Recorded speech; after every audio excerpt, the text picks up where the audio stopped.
Welcome to New Things Day. And if you've ever watched my videos and said to yourself, he's all right, but he's too loud and maybe energetic, this is a video for you. I am sick, very sick. So I'm gonna just get through this, and that'll be it. I wish I could talk. My nose, I feel like I'm very nasally. I don't know if I am or not. I don't know if it comes across. I can hear it. My ears are clogged up as well. You didn't come here for a health update. First books, Deadpool the Duck, number 4. I actually enjoy that cover. The story itself is, I don't hate it. I'm enjoying it for what it is right now, but I don't have many expectations for it, so that's probably the reason why I'm liking it. Scarlet Witch 15, final issue of the series, I believe, and only because we haven't had one for a while. And then when this one came out, I just guessed it was the last one. I flipped the last page and it says the end, and it looks like. I don't really want to spoil anything, but it looks like it may. No, no, I'm not going to do that. Apparently, I'm indecisive when I'm sick. But I'm bummed out that Scarlet Witch is gone.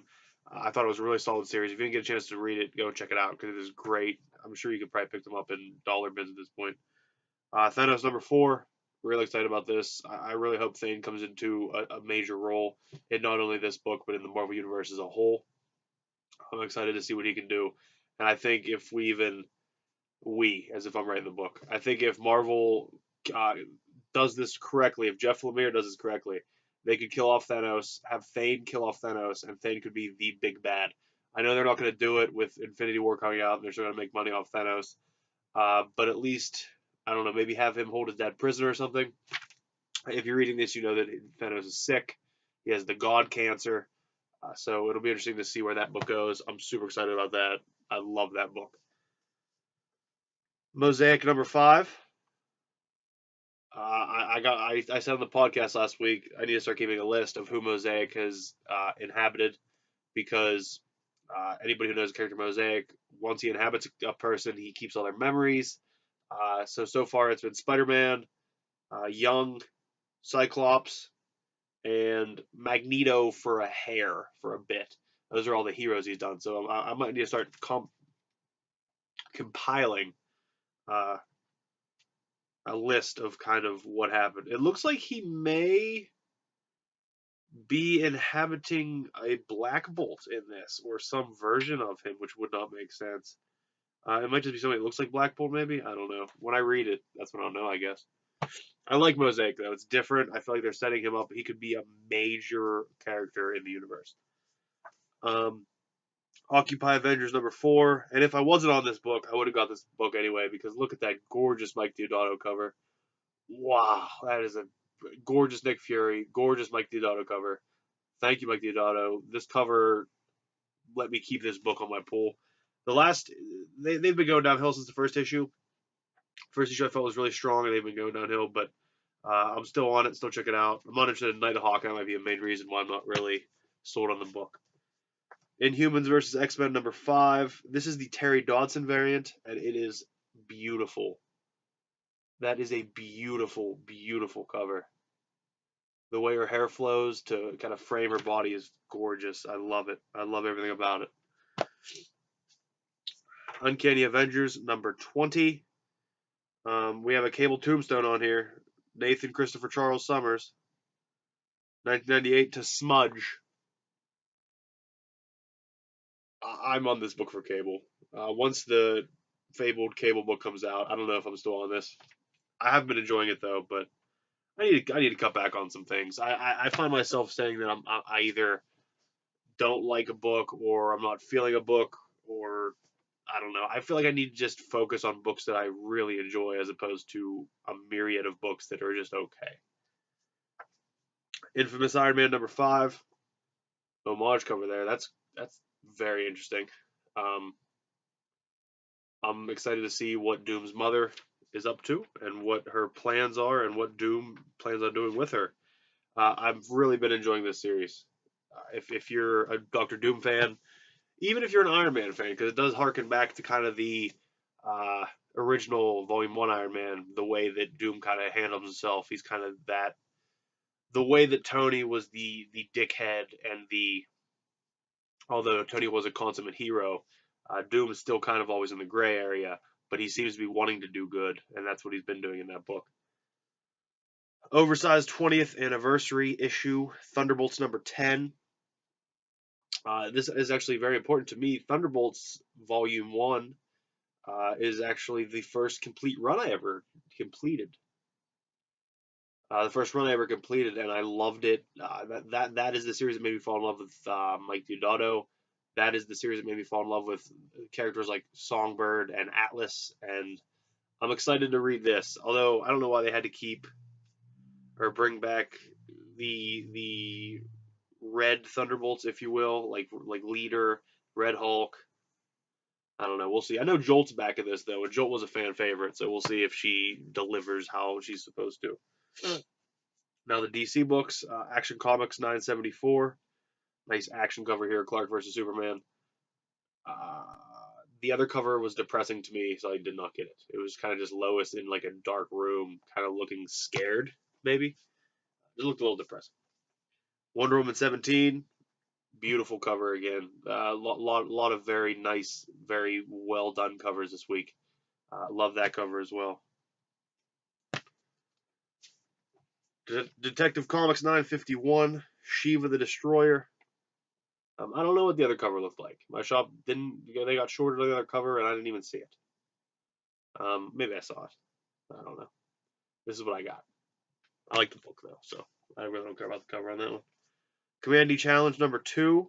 I believe this is the Rocafort cover, and even if it wasn't the regular cover, if it was the variant, that's the one I would have went for. I adore this cover. I love Kenneth Rocafort's art, and I'm excited about this book. Curse Words number 2. Number 1 was awesome, and one thing I have to say about this book, and I rarely notice things like this. I mean, it takes a lot for me to really be aware of something like this. Sometimes I just go mindlessly about it. But I think the colorist in this book needs some recognition, because from page to page, the colorist changes the feel, and then it can go from a dark feeling to this just bright, fun feeling, but still have suspense through it. And then through the use of magic, the colors make that seem more interesting. I just adore this book. We're on issue 2, so I'm gonna have to hold on. I'm gonna have to hold back on the word adore. But I really enjoyed number 1. I'm excited what number 2 is, and stay tuned, I guess, for that. Last but certainly not least, and the book that I will be reading first, as I read first every week. This is the Ben Caldwell cover of Jughead, number 13 by Ryan North and Derek Charm. And every week my books come out. If there's an Archieverse book, that's the first book that gets read. I actually thought the other day that if I had to drop all my books and keep a few books, I'd keep the Archieverse books. That's honestly where I'm at right now. Is I could drop every other book I'm reading, every superhero book, every indie book, and I would keep the Archieverse books. That's how much I enjoy these books. That's how excited I am every time one comes out. Then my back issue of the week is Tony Millionaire's Sock Monkey, Volume 3, Number 1. This is from Maverick. This is Dark Horse Maverick. I don't know if that's like a combination imprint. I know nothing about it, never even opened it up, but I really liked the cover. I just, mainly for the salamander with his legs crossed drinking tea. That was kind of it for me. If it would have just been that, if I open this up and it's blank, that's fine. I bought it for the cover. I don't know anything about Tony Millionaire.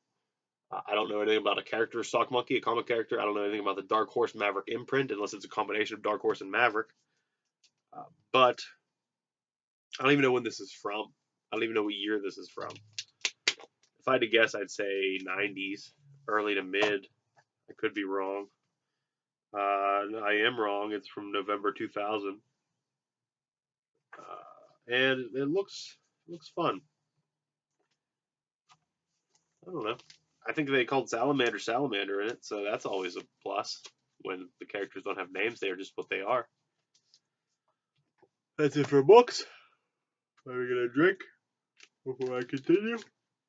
Well, technically, that's not it for comic books.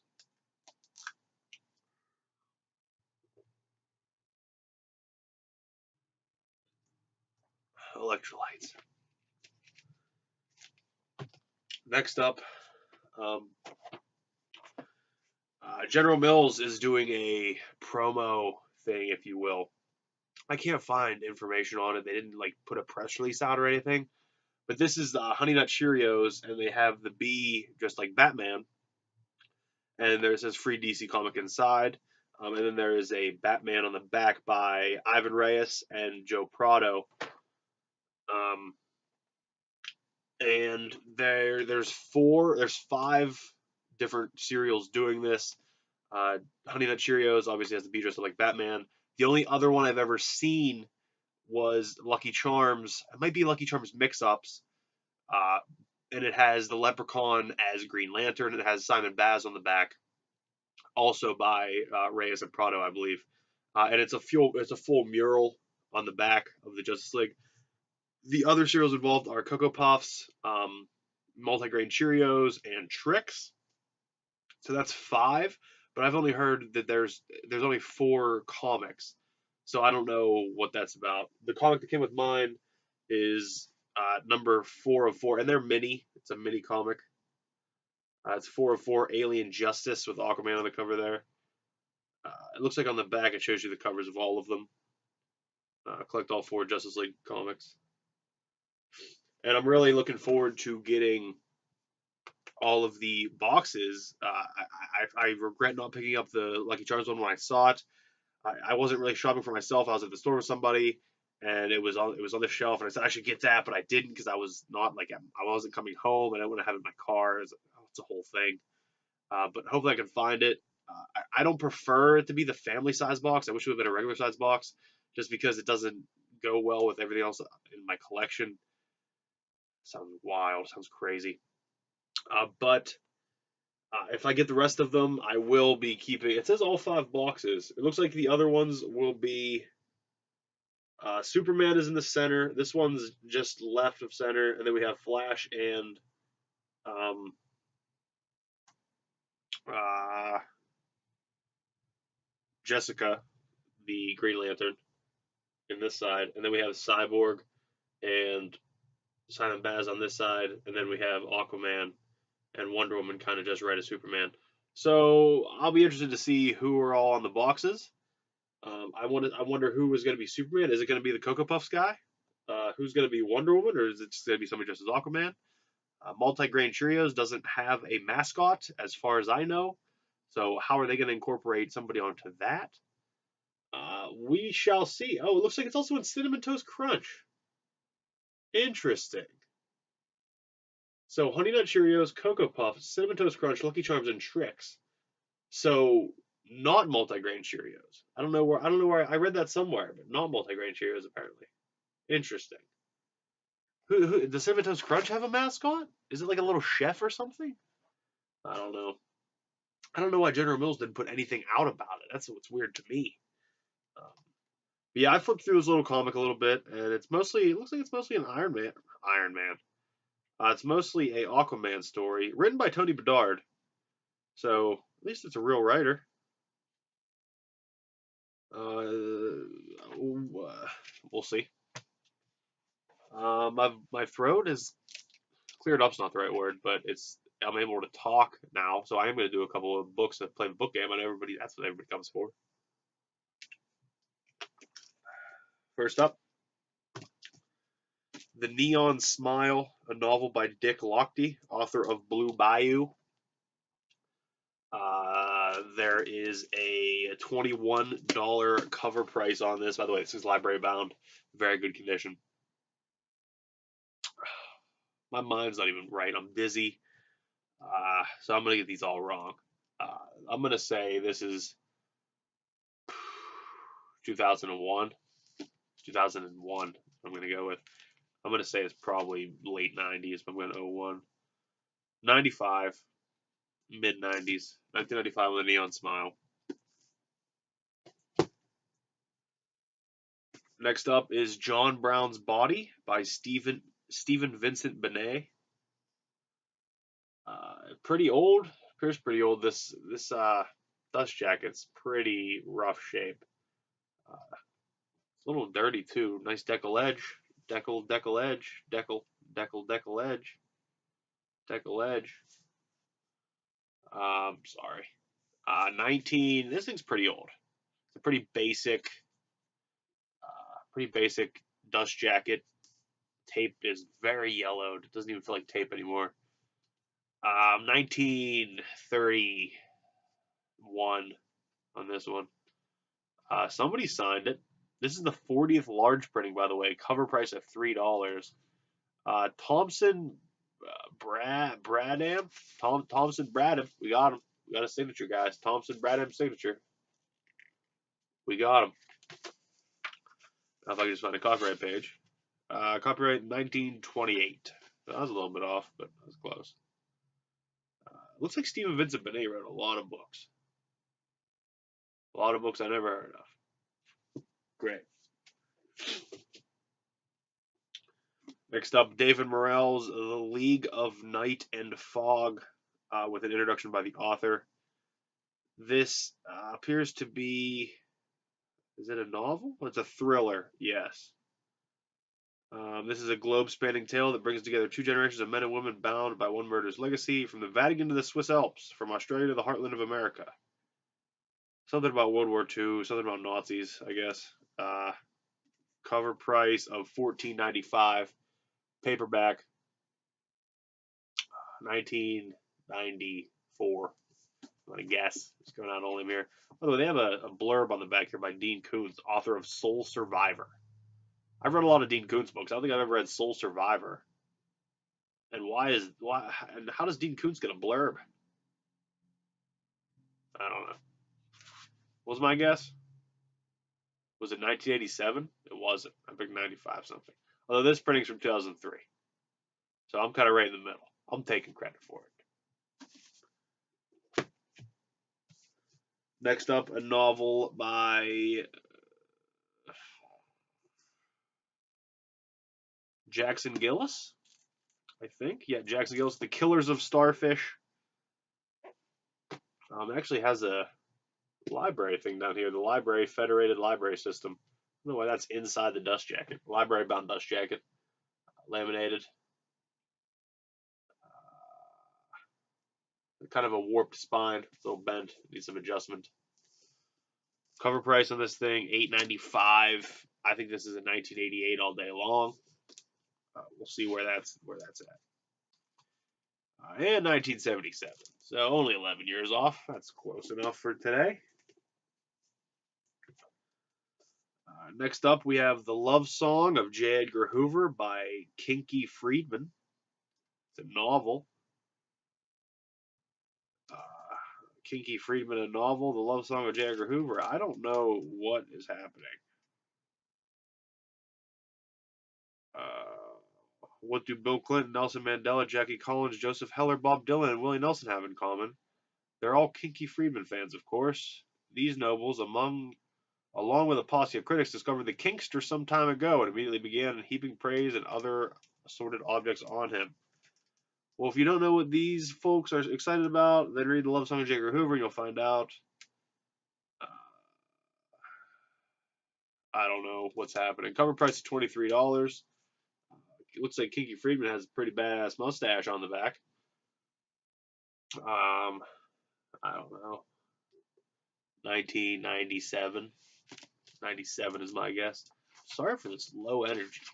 I really apologize. Although it may be refreshing to some people watching my videos. 1996. I don't remember what I said. I think I said 97. This is an Oprah's Book Club book by Gwen Hyman Rubio. This is Icy Sparks. A New York Times notable book, so not a bestseller. Cover price at $13.95. Paperback. Rural Kentucky in the 1950s is not an easy place to grow up, especially for 10-year-old Icy Sparks, an orphan who lives with her grandparents. Life becomes more difficult for Icy when violent tics and uncontrollable cursing begin. Symptoms brought on by a troubling affliction that goes undiagnosed until her adulthood. That sounds like an exciting read and a very depressing read. If I had to guess for this thing, this is 1999. I'm gonna party like it. And come on, copyright page. 98. 98. 1 year off. Maybe I should just get sick and do this. I'm pretty good when I'm sick, I guess. Alistair MacLean. This is Circus. A smashing tale of espionage and suspense by the master storyteller of them all. Don't know why this guy looks naked on the cover, but he was riding a bike on a tightrope. Definitely looks naked. There's a book club edition. I have no idea what year, so I'm going to say 1977 because I feel like that's this look of book. 75 is when Alistair MacLean's Circus with Naked Man came out. A few more. My nose is starting to get stuffy and weird. This is Gersney's The Best Plays of 1968-1969, published by Dodd and Mead. No dust jacket. I'm gonna say this is 1970. I don't see why you would put a 68, 69 Best Plays book out any later than that. And it was 1969. They put out the same year. That makes more sense than what I was doing. A whole lot of naked people in the pictures for O Calcutta. Interesting. That's the page I turned to.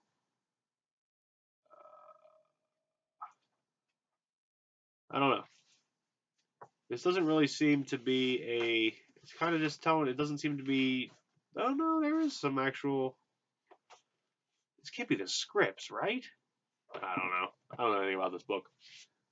I was off by a year somehow, and it's a reference book. National Geographic Society Research Reports, 1963 projects. I'm going to say this is published 1963. Probably 1964. I know nothing about these books. I've seen a few of them around, but I really don't know anything about them. This was published in 1968. God damn it. So it takes you 5 years to publish your projects, but they can knock out Best Plays of 67, 68 in the same year. Come on, get your shit together, National Geographic Society. You're just slacking. 2 left. I'll do that one last because it has a cover. This is Modern Business English Revised Edition with personal progress records. Babenroth and Ward sticker on the spine here. They came off without doing anything bad. Published by Prentice Hall. Looks to be a textbook almost. Interiors looks like a very, very could be a textbook. Dorothy Jones signed this. I don't know what it says. 1965. I'm leaning forward and I like it. Now I feel like I was uncomfortable all the time. And like if I look uncomfortable, you guys feel uncomfortable. This was published in 1933, and I'm way off. So, although this was the 11th printing in 1940. So, there you have it. Last but not least for this one, To Spite Her Face by Hildegard Dolson. Looks like one of those crime thriller mysteries. Book Club edition. I'm going to say 76 again. 1971. 1971. Very interesting cover on that. I like that a lot. I like the color, the monochromatic purple. That's it. I hope it wasn't miserable listening to me. I feel like I don't know if I could listen to somebody sick talk. So I do not hold it against you if you didn't make it through this. If you did make it through it, you know I love you. Love yourselves. Love each other. Follow me on Twitter at Breakdown Brand. Follow the podcast at Earbones Comics at Earbones Podcast on Twitter. Earbones Comics on YouTube. Link will be in the description. My co-host Stickosaurus on Twitter. He has a gaming channel that I pop in on, and we play some games together. It's called the Not So Tryhards Gaming. If you're into video games, you can check that out. I think that's it. All those links should be in the description box. Thank you again for watching, especially if you made it through the whole thing of me being miserable. And I do want to say that in the past, I've not been good at all about responding to comments, and then really been bad about watching other people's videos that I care about. And if I did watch them, I didn't comment on them. I'm actively trying to get better watching other people's videos and commenting on them, because I just feel like the interaction is necessary to show appreciation almost. And I do appreciate, and I've always appreciated all the people that I've watched. I just don't think I ever expressed it enough. So I'm going to try to do that more. So I love you. Love yourselves. Love each other. And thank you for watching. Wow, that smells hard to do when sick. Uh, it hurts. Oh, I'll be better. Don't worry about me.